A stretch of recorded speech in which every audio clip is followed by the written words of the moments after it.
One Bedroom, or 1BR as the title states, is a drama horror thriller released in April 24, 2020, according to Rotten Tomatoes, and directed by David Marmor. The story follows Sarah, played by Nicole Braden Bloom, a girl who moves to LA to start a new life and seems to have ended up in a very neighborly apartment complex, but shit starts to hit the fan as she begins to find out that there's some strange things going on with her neighbors.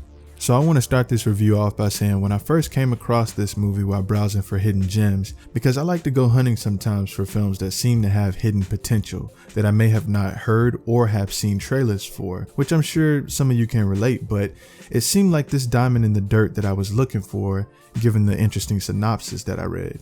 But after watching it, I'm not too sure anymore, because it's like one of those movies that you feel that they got so close to getting it right that you kind of have to give it to them for the effort. But I'm going to try my best to save most of my final thoughts about it towards the end of this review. In the meantime, let's discuss the main character, Sarah, who's a very timid character that's struggling with taking control of her life in nearly every aspect of it, which might be a lot of us. But we're introduced to her in the midst of what she considers to be a first step towards obtaining that control and independence by moving away from her toxic family situation. We get to see how she constantly battles with this reality and how moving as a first step towards taking that control may have not changed much for her at all, but rather led her to losing what little control she thought she had to begin with. Now, I will say that the message in this movie, from what I gathered, was pretty straightforward. At its core, it's a courage builder that tries to establish some deep-rooted backstories, and I will admit, it does get the points across, even if it was a bit dull sometimes with the execution.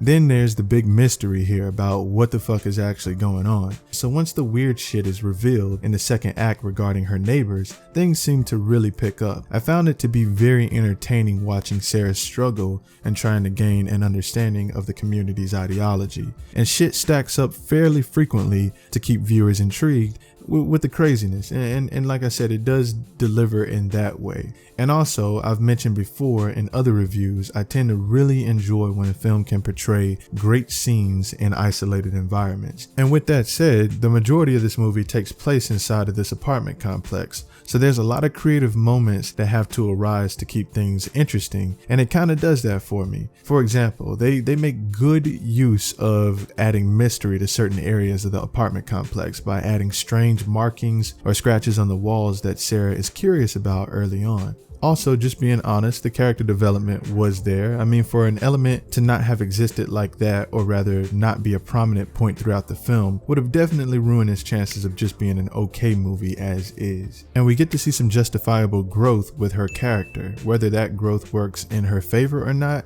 I'll leave some mystery for those of you who might actually want to give this film a watch to see for yourselves. Now, just to go ahead and wrap it up, because this review is shorter than normal, I just definitely want to say that I feel like it could have been done better and more uniquely from what we've seen from similar films in the past. Specifically, movies like Midsommar and Hereditary come to mind, but honestly, it's no competitor to those movies in my opinion, not even close. But there's an interesting plot set up here that could become even more interesting if they decide to explore it in a sequel or something. So I'd give One Bedroom, or 1BR, a 3 out of 5. It's worth a watch and maybe a hidden gem depending on your taste. But the acting was a little meh, and the story was fair.